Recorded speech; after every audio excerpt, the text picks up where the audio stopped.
ओ प्रियंका चोपड़ा, तुम 2D movie बनाती हो, 3D मूवी क्यों नहीं बनाती? तुम 2D मूवी बनाती हो, 3D मूवी क्यों नहीं बनाती? अब बोलोगे सर ये कैसा ट्रिक है, ये क्या फालतू ट्रिक है?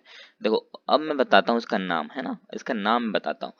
ओ से याद आना चाहिए आपको ऑर्थोसिलिकेट्स, पी से पायरोसिलिकेट, सी से साइक्लिक सिलिकेट, 2 से 2D सिलिकेट्स और 3D से 3D सिलिकेट्स। ओ से क्या ऑर्थोसिलिकेट्स, पी से पायरोसिलिकेट्स, सी से साइक्लिक सिलिकेट्स और 2D से 2D सिलिकेट्स और 3D से 3D सिलिकेट्स। तो ये 5 नाम जो थे मेरे को आपको याद करानी थी, तो मैंने उसको याद कराने के लिए मैंने आपको ये ट्रिक बना दिया। ओ प्रियंका चोपड़ा, तुम 2D मूवी बनाती हो, 3D मूवी क्यों नहीं बनाती? और मैंने सीक्वेंस भी बता दिया कि आपको किस तरह से आपको याद करना है और किस तरह सीक्वेंस को पहले लिखना है। तो इसमें से एक क्वेश्चन आपको नीट में पूछा गया था 2019 में। ये जो साइक्लिक एसिड था ना, ये आपको पूछा गया था। अब साइक्लिक एसिड क्या था? Formula SiO3-2। ये आपको तभी याद होगा जब आपको ये पैटर्न याद हो, है ना। तो ये बहुत मुश्किल से मैंने ये पैटर्न बनाया है, तो आपको याद करने में आपको इजी होगी। अगर आपको ये ट्रिक अच्छा लगे तो आप मेरे को कमेंट में मेंशन जरूर करना, है ना। अब बात करते हैं थर्मल स्टेबिलिटी की। उसके बाद क्या आएंगे अपन? थर्मल स्टेबिलिटी पे। अब थर्मल स्टेबिलिटी को भी मैंने बहुत इजी ट्रिक से साथ समझाया है। अब उसमें भी क्या समझना है हमें? थर्मल स्टेबिलिटी में भी हमें देखना है कोवैलेंट कैरेक्टर और आयोनिक कैरेक्टर को। तो कोवैलेंट कैरेक्टर जो होता है, कोवैलेंट कैरेक्टर की बात अगर हम करें तो कोवैलेंट कैरेक्टर कहता है कि जो थर्मल स्टेबिलिटी होती है वो डायरेक्टली प्रोपोर्शनल हो जाएगी बाइंड बॉन्ड एनर्जी के। किसके? बॉन्ड एनर्जी के। बॉन्ड एनर्जी का मतलब क्या होता है? बॉन्ड एनर्जी का मतलब होता है कि बॉन्ड एनर्जी का मतलब है कि बॉन्ड को तोड़ने के लिए एनर्जी। और हमें पता है ट्रिपल बॉन्ड की बॉन्ड एनर्जी ज्यादा होती है। ट्रिपल बॉन्ड की बॉन्ड एनर्जी जो होती है ज्यादा होती है, क्योंकि हमें इसको तोड़ने के लिए ज्यादा एनर्जी देनी पड़ती है। और हमें ये भी पता होगा कि अगर आपने मेरा पहला लेक्चर देखा है तो उसमें मैंने कनेक्ट भी किया था कि अगर बॉन्ड एनर्जी ज्यादा होगी तो एस परसेंटेज भी ज्यादा होगा, और एस परसेंटेज ज्यादा होगा इट मीन्स उसकी इलेक्ट्रोनेगेटिविटी भी ज्यादा होगी। ये तो आपको पता होगा। तो इसका मतलब कोवैलेंट कैरेक्टर भी हमें पहचानना है। तो हमें ये देखना होगा कि कोवैलेंट कैरेक्टर में जिसकी इलेक्ट्रोनेगेटिविटी ज्यादा होगी उसका थर्मल स्टेबिलिटी भी ज्यादा होगा। इसको भी कनेक्ट हमने कर दिया इलेक्ट्रोनेगेटिविटी के साथ। अब है दूसरा है आयोनिक। आयोनिक के अंदर दो चीज आती है, एक होता है मोनो एटॉमिक और एक होता है पॉली एटॉमिक। मोनो एटॉमिक कहने का मतलब किसी एक एटम के साथ एक ही एटम अटैच हो, और तो हम बोलेंगे उसको मोनो एटॉमिक, है ना। और पॉली एटॉमिक कहने का मतलब है कि कोई एक एलिमेंट है उसके साथ कोई एक से अधिक एलिमेंट और अटैच होता है, तो हम उसको कहेंगे पॉली एटॉमिक। और दोनों में क्या होगा? चार्ज प्रेजेंट होगा, या तो चार्ज बोलो या तो फिर आयन बोलो, वो प्रेजेंट होंगे, पॉजिटिव या अदरवाइज नेगेटिव, राइट। अब आयोनिक में एक आयोनिक का क्या कहना है वो देखो। आयोनिक का कहना है कि अगर वो मोनो एटॉमिक होगा, मोनो एटॉमिक होगा तो हम कहेंगे कि वो जो थर्मल स्टेबिलिटी होगा वो डायरेक्टली प्रोपोर्शन होगा लैटिस एनर्जी के। या फिर लैटिस एनर्जी बोलो या तो बोलो इलेक्ट्रोनेगेटिविटी, बात एक ही है। तो है ना, ये भी ये चला जाएगा किसके तरह? बिल्कुल कोवैलेंट के तैसा। लेकिन अगर मान लो वो आयोनिक ही भी है और पॉली एटॉमिक है, तो उस टाइम जो थर्मल स्टेबिलिटी होगी वो इनवर्सली प्रोपोर्शनल चलेगी इलेक्ट्रोनेगेटिविटी के। अब इलेक्ट्रोनेगेटिविटी के इनवर्सली प्रोपोर्शनल चलेगी तो आपको क्या क्या याद रखना है कि बॉन्ड एनर्जी भी उसकी इनवर्सली प्रोपोर्शनल होगा, बॉन्ड ऑर्डर भी इनवर्सली प्रोपोर्शनल होगा, पोलराइजेशन भी इनवर्सली प्रोपोर्शनल होगा, एसिडिक स्ट्रेंथ भी इनवर्सली प्रोपोर्शनल हो जाएगा। तो ये आपको याद रखना है, क्योंकि मैंने इसके लिए बहुत वीडियोस बनाए हैं, शॉर्ट्स में भी डाले हैं, और हमने इससे पहले लेक्चर में भी कंप्लीट किया। तो ये आपको याद होनी चाहिए, है ना। तो पॉली एटॉमिक का कहना है कि अगर पॉली एटॉमिक होगा तो हम बोलेंगे कि जो थर्मल स्टेबिलिटी होगी वो इनवर्सली प्रोपोर्शनल होगी इलेक्ट्रोनेगेटिविटी के। और अगर मोनो एटॉमिक होगा तो thermal stability is directly proportional to electronegativity. अभी ऐसा में आपको कुछ डाउट आता जा रहा होगा ना, तो चलो उसको क्वेश्चन के थ्रू अपन सॉल्व करते हैं, है ना।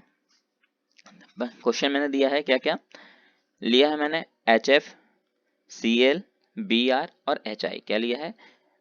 HF, HCl, HBr और HI, ये मैंने लिया है, राइट। अब बताना है आपको कि इसमें से ज्यादा थर्मल स्टेबिलिटी किसकी होगी। कोवैलेंट को पहचानना, तो देखो यहाँ पर कोई चार्ज नहीं दिख रहा होगा आपको। कोई भी चार्ज दिख रहा है क्या? कोई भी आयंस दिख रहा है आपको? किसी में पॉजिटिव या नेगेटिव दिख रहा है? नहीं दिख रहा। मतलब ये कैसा कैरेक्टर है? कोवैलेंट कैरेक्टर है, बिल्कुल सही। अब यहाँ पर आपको थर्मल स्टेबिलिटी बताना है ज्यादा किसकी है, तो आपको ये देखना होगा कि ज्यादा इसमें इलेक्ट्रोनेगेटिविटी किसकी है, ज्यादा इलेक्ट्रोनेगेटिविटी किसकी होगी। देखो अब अगर आप पीरियोडिक टेबल याद होगा तो मैंने वहां बताया हुआ था कि फालतू क्लोरीन बर्बाद आइसक्रीम एट, फालतू क्लोरीन बर्बाद आइसक्रीम एट मैंने कहा था कहीं पर, देखो इस जगह पे है ना, ये देखो राइट। अब ऊपर से हम नीचे आ रहे हैं, मतलब हम डाउन द ग्रुप आ रहे हैं, राइट, हम क्या आ रहे हैं, डाउन द ग्रुप आ रहे हैं। और डाउन द ग्रुप हम जब भी आते हैं तो क्या होता है, इलेक्ट्रोनेगेटिविटी विल बी डिक्रीजेस। अब इलेक्ट्रोनेगेटिविटी घटेगी तो सबसे कम इलेक्ट्रोनेगेटिविटी किसकी हो जाएगी, आयोडीन की, और सबसे ज्यादा किसका हो जाएगा, इस फ्लोरीन का। तो फ्लोरीन का इलेक्ट्रोनेगेटिविटी सबसे ज्यादा, इट मींस उसका थर्मल स्टेबिलिटी भी सबसे ज्यादा होगा और आईएसआई का सबसे कम होगा, राइट। तो इस तरह से हमने सीक्वेंस को लगा दिया।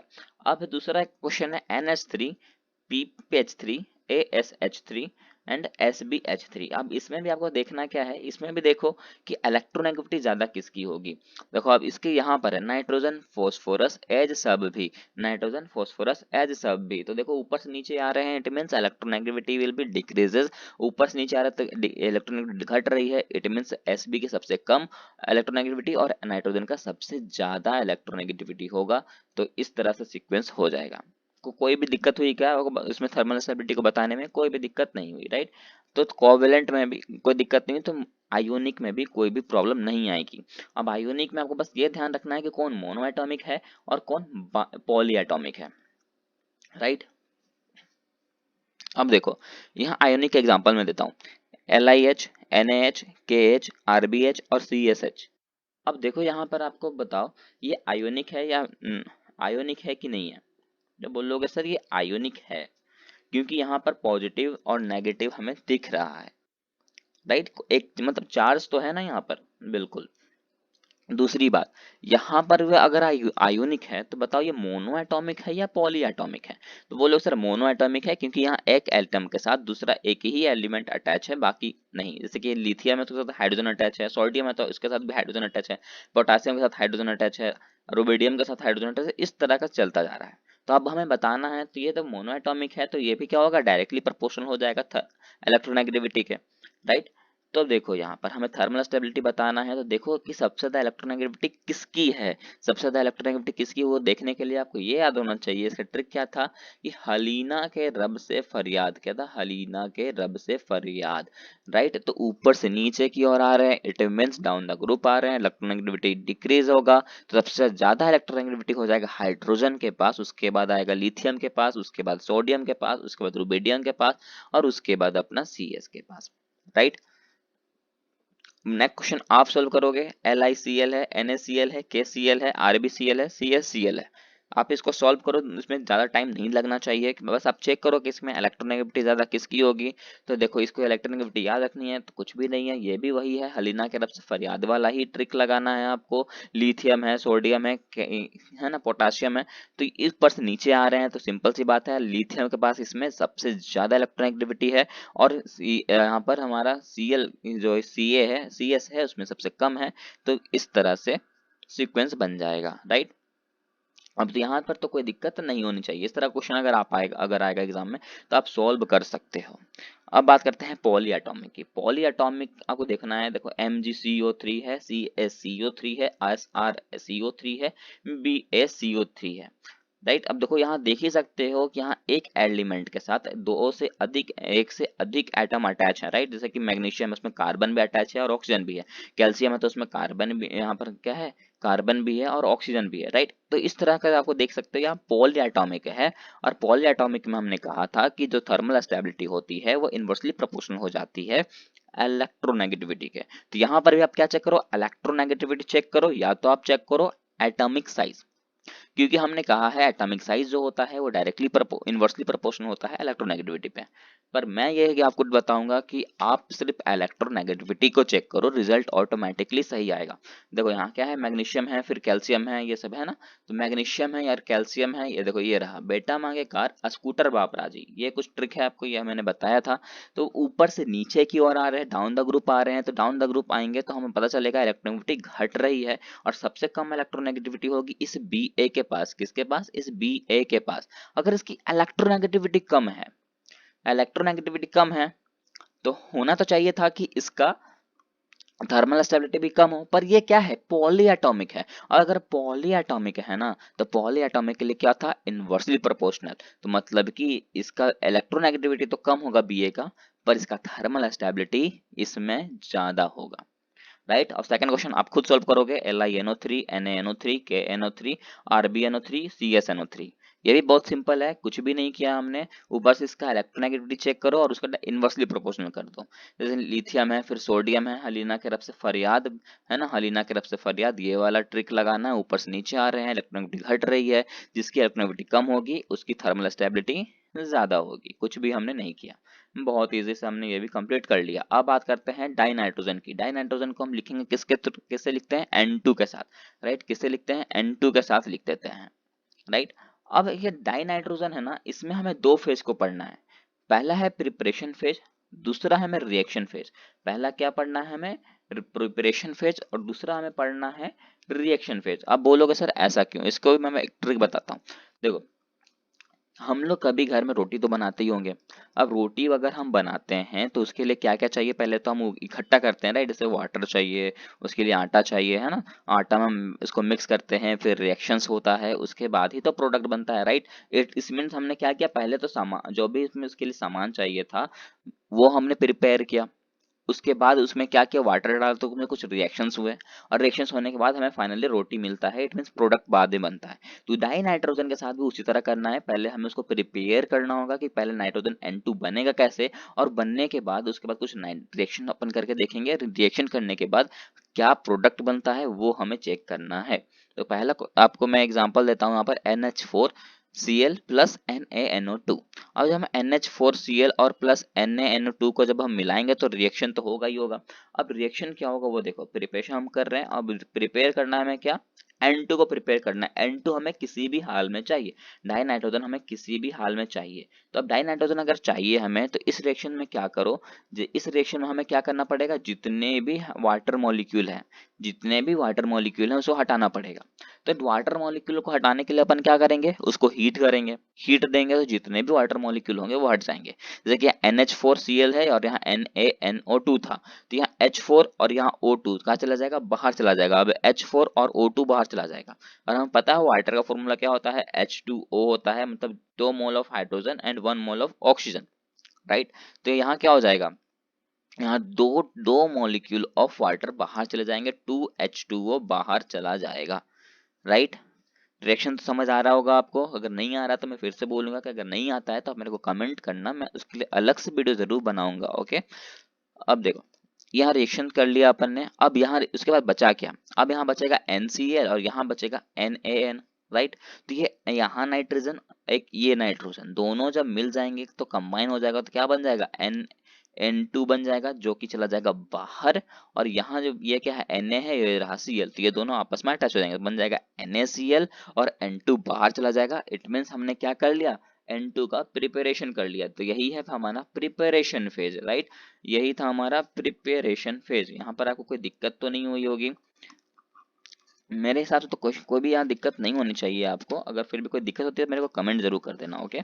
अब बात करते हैं दूसरे एग्जांपल की। दूसरा एग्जांपल, कहीं मान लो कभी ऐसा आ जाए आपको कि लिख दिया जाए कि BaN3 होल 2, क्या लिख दिया जाए, BaN3 होल 2। अब BaN3 होल 2 है, अब बोलोगे सर इसमें हमें नाइट्रोजन कैसे निकालें, तो हम तो इसमें हीट भी नहीं कर सकते। बोलोगे हीट करेंगे तो वाटर तो है ही नहीं सर।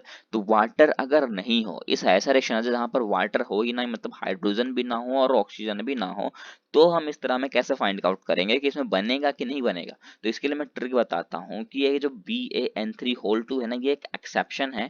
ये एक्सेप्शन ही याद रख लेना है आपको कि BaN3 अगर होल 2 दिख जाए तो इसका मतलब जब इसको हम हीट करते हैं ना तो फाइनली प्रोडक्ट हमारा Ba और N2 बनता है। ये डायरेक्टली आप याद ही रख लो क्योंकि ये एक्सेप्शन है इनऑर्गेनिक केमिस्ट्री का कि BaN3 को अपन हीट करते हैं तो हमें Ba और N2 मिलता ही मिलता है, राइट। क्योंकि देखो यार, इनऑर्गेनिक केमिस्ट्री में बहुत सारे एक्सेप्शन तो होते ही हैं, पर मैं एक ही बताता हूँ जो आपको इंपॉर्टेंट हो, ठीक है। और ये क्वेश्चन नीट में आया भी था तो मैं इसलिए मैं आपको उसे फोकस भी कर रहा हूँ।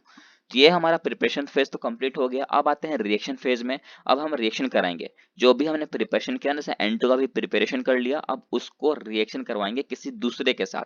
जैसे कि N2 लिया हमने, हमने उसको क्या किया, 6Li के साथ रिएक्शन करा दिया। किसके साथ करा दिया, 6Li के साथ रिएक्शन करवा दिया। अब 6Li के साथ जब रिएक्शन कराएंगे तो रिजल्ट हमारा क्या आएगा, 2Li3 और N। अब बोलोगे सर आप ऐसा लिखते कैसे हो, बहुत अभी भी दिक्कत आ रही होगी, तो मैं यहाँ आपको क्लियर ही कर देता हूँ। देखो 6Li है, मतलब यहाँ 6Li प्रेजेंट है, 6 लिथियम है, और यहाँ N2 है, मतलब 2 नाइट्रोजन है, राइट। अगर हम इसको यहाँ पर 2Li3 लिखे हैं, इसका मतलब क्या है, 2 × 3 क्या हो जाएगा, 6, तो हम 6Li लिखे हैं। और यहाँ क्या है, 2 × N क्या हो जाएगा, N2 हो जाएगा। तो वही तो हमने लिखा है, बस ऐड कर दिया है कि नहीं। अगर आप इसको अगर आप देखना चाहो तो आप इसको तोड़ के भी देख सकते हो, राइट। दूसरा एग्जांपल है 3Mg plus N2, 3Mg plus N2, ये क्या हो जाएगा, Mg3N2। अब बात करते हैं N2 प्लस O2, तो N2 और O2 है तो इसमें 2 2 तो कॉमन है ही, 2 2 बाहर चला जाएगा, बचाएगा क्या, NO, तो हो जाएगा 2NO, राइट। रिएक्शन में बार बार मैं कह रहा हूँ, रिएक्शन में अगर कोई डाउट हो तो आप मेरे को कमेंट जरूर करना। अब बात करते हैं अमोनिया की। अमोनिया को लिखते किससे हैं, NH3 के साथ लिखते हैं, और ये NH3 है। अब इसके में भी हम दो फेज पढ़ेंगे। पहला फेज पढ़ेंगे अपना क्या, पहला फेज है प्रिपरेशन फेज। पहले इसको प्रिपेयर करेंगे, प्रिपेयर करने के बाद इसमें कुछ रिएक्शंस करेंगे, रिएक्शन करने के बाद जो प्रोडक्ट आएगा वो भी देखेंगे। तो पहले आते हैं प्रिपरेशन फेज में। प्रिपरेशन फेज हम प्रिपेयर कर रहे हैं, तो अमोनिया का प्रिपेयर करने के लिए सबसे पहले हमें यूरिया को लेंगे। किसको लेंगे, यूरिया को लेते हैं। और यूरिया का फॉर्मूला क्या होता है, NH2CO NH2। क्या होता है, NH2CO NH2। ये बहुत इंपॉर्टेंट है आपको, लेकिन यूरिया का तो आपको याद रहना ही चाहिए फॉर्मूला, क्योंकि इससे क्वेश्चन आते ही आते हैं। तो यूरिया का फॉर्मूला होता है NH2CO NH2, राइट। अब यहाँ हम कैसे फाइंड आउट कर सकते हैं, यहाँ पर हम कैसे हम अमोनिया बनाएंगे। देखो हम इससे पहले जो प्रोसेस देख रहे थे वहां पर डाइनाइट्रोजन बना रहे थे, तो डाइनाइट्रोजन में अपन हीट करके जितने भी वाटर मॉलिक्यूल थे उसको बाहर कर रहे थे। लेकिन अमोनिया अगर हमें बनाना है ना, तो उसमें हमें वाटर मॉलिक्यूल को ऐड करना होगा। क्या करना पड़ेगा, वाटर मॉलिक्यूल को ऐड करना पड़ेगा। देखिए यहाँ NH2 है, CO है, NH2 है, हमने क्या किया, एक वाटर मॉलिक्यूल को ऐड कर दिया। तो एक H2O होता है, राइट। तो एक H चला जाएगा NH2 के पास, दूसरा H चला जाएगा फिर से NH2 के पास, और एक O चला जाएगा इस CO के पास। तो CO के पास जो ऑक्सीजन क्या वो बन जाएगा CO2, और CO2 बन के रिलीज हो जाएगा, बाहर चला जाएगा। अब यहाँ क्या हुआ, यहाँ NH2 था, यह एक H यहाँ चला गया, क्या हो जाएगा, NH3 बन जाएगा। ये भी NH2 था, एक H यहाँ गया तो क्या बन जाएगा, NH3 बन जाएगा। तो हमने देखा कि जब हमने यूरिया को लिया और उसमें एक हमने वाटर मॉलिक्यूल को जोड़ दिया तो हमें 2 NH3 मिला और एक CO2 रिलीज हो जाता है। तो ये आप एग्जाम्पल देखा देखा लग रहा होगा, अगर आपने एनसीईआरटी बुक में अगर देखा है ना, तो ये एग्जाम्पल एनसीईआरटी का ही है, आप चाहो तो देख सकते हो, राइट। अब क्या किया हमने, अब दूसरा एक्शन कर रहे हैं, प्रिपरेशन कर रहे हैं अमोनियम सॉल्ट के साथ। दूसरा प्रिपरेशन किसके साथ करते हैं, अमोनियम सॉल्ट के साथ। तो अमोनियम सॉल्ट हमने लिया, अमोनियम सॉल्ट को अगर हम लाइम और कॉस्टिक सोडा के साथ अगर ट्रीट करते हैं, लाइम या कॉस्टिक सोडा के साथ अगर ट्रीट करते हैं, तो भी हमें NH3 देखने को मिल जाता है। तो ये आपको याद रखना है कि हमें NH3 किससे किससे मिला, तो एक यूरिया से मिला जब हमने वाटर ऐड किया, दूसरा हमें मिलता है एल्युमिनियम के साथ, अमोनियम के साथ। कब, जब हम उसको या तो लाइम के साथ ट्रीट करें या तो फिर कॉस्टिक सोडा के साथ ट्रीट करते हैं, तो भी हमें NH3 मिल जाता है। और हमें याद करो, हमने पहले भी देखा था एक कि हर्बर प्रोसेस, और हर्बर प्रोसेस से हमने देखा था क्या मिलता है, तो अमोनियम मिलता है, जो कि मैंने ट्रिक भी आपको बताया था, राइट। तो ये तीन चीज से हमें अमोनियम मिल जाता है। अब ये जो अमोनिया है ना, अमोनिया समझो ना, ये दो चीज से रिएक्ट कर सकता है, एक मेटल के साथ, दूसरा नॉन मेटल के साथ। तो अगर ये अमोनिया मेटल के साथ अगर रिएक्ट करता है तो कॉम्प्लेक्स कंपाउंड बनाएगा, अगर ये अमोनिया मेटल के साथ रिएक्शन करता है तो कॉम्प्लेक्स कंपाउंड बनाएगा, मतलब बहुत सारे कंपाउंड बना सकता है। लेकिन अगर NH3 किसी मेटल के साथ नाम मतलब मेटल सॉल्ट के साथ रिएक्ट कर ले, मेटल सॉल्ट के साथ अगर रिएक्ट करता है तो सिर्फ और सिर्फ वो अल्कोहल का फॉर्मेशन नहीं करेगा। ये आपके एनसीईआरटी बुक में लिखा हुआ है। और अब बात करते हैं नाइट्रिक एसिड के। नाइट्रिक एसिड का फॉर्मूला क्या होता है? नाइट्रिक एसिड का फॉर्मूला होता है HNO3। क्या होता है? HNO3। और नाइट्रिक एसिड जो है ना, मेटल के साथ भी रिएक्ट करता है और नॉन मेटल के साथ भी रिएक्शन करता है। तो अब मेटल के साथ रिएक्शन करता है तो क्या देता है, और नॉन मेटल के साथ कैसे क्या फॉर्मेशन करता है वो देखते हैं। सबसे पहले हम पढ़ते हैं नॉन मेटल के साथ। अगर ये नाइट्रिक एसिड HNO3, अगर ये नाइट्रिक एसिड नॉन मेटल के साथ अगर रिएक्शन करता है ना, तो लास्ट में ये एक एसिड का फॉर्म करेगा ही। क्या करेगा? एक एसिड का फॉर्मेशन करेगा ही करेगा। अब एक एसिड का फॉर्मेशन कैसे करेगा वो देखो।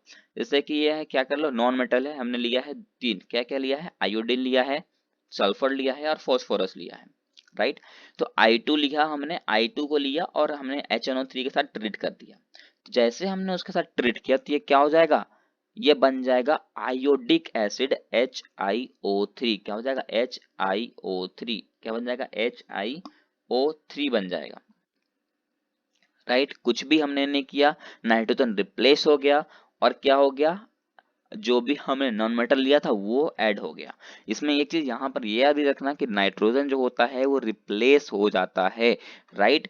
किसी भी नॉन मेटल के आते ही नाइट्रोजन जो है वो गायब हो जाता है, N2 बन के वो बाहर चला जाता है, राइट। तो देखो, दूसरा हमने लिया था सल्फर, सल्फर हमको लिया है S8।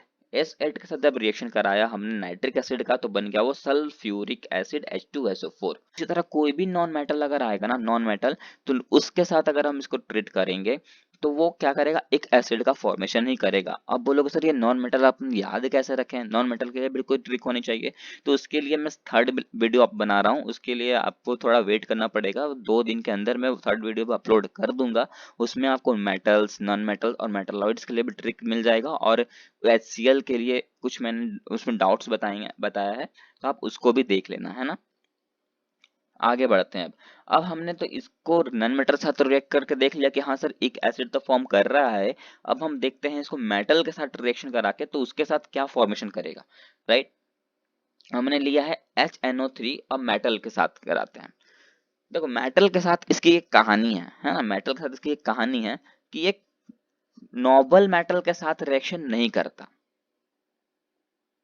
आप बोलोगे सर नोबल गैस तो अपन ने देखा है, ये नोबल मेटल क्या चीज है ना। नोबल गैस तो अपन ने देखा है, ये नोबल मेटल क्या होता है, नोबल मेटल हमें नहीं पता। नोबल मेटल उस मेटल को कहते हैं जो किसी के साथ रिएक्शन नहीं बनाता, किसी के साथ रिएक्शन नहीं करता। अब बोलो सर ऐसा भी कोई मेटल है क्या जो किसी के साथ रिएक्ट ना करे? तो बिल्कुल है, वो है अपना गोल्ड और प्लेटिनियम। क्या होता है? गोल्ड और प्लेटिनियम, राइट। गोल्ड और प्लेटिनियम के क्या बनते हैं? ज्वेलरीज बनते हैं, सभी को पता है, राइट। कि अगर वो सोचो, अगर अगर वो रिएक्शन करने लगता तो फिर क्या फायदा होता, है ना। गोल्ड कोई लेता इतना महंगा समझ के और वो अगर वाटर से ही रिएक्ट करने लगता तो क्या होता, वो खराब हो जाता। और समझो अगर आपका ज्वेलर्स अगर वाटर के साथ रिएक्ट कर जाता है, इसका मतलब क्या है, कोई तो आपको भाई उल्लू बना के चला गया है, राइट। क्योंकि वो किसी के साथ रिएक्शन नहीं करता। आप सोचो अगर वो किसी के साथ रिएक्शन नहीं करेगा तो ये HNO3 क्या है भाई, है ना, वो उसके साथ भी रिएक्शन नहीं बनाता है, राइट।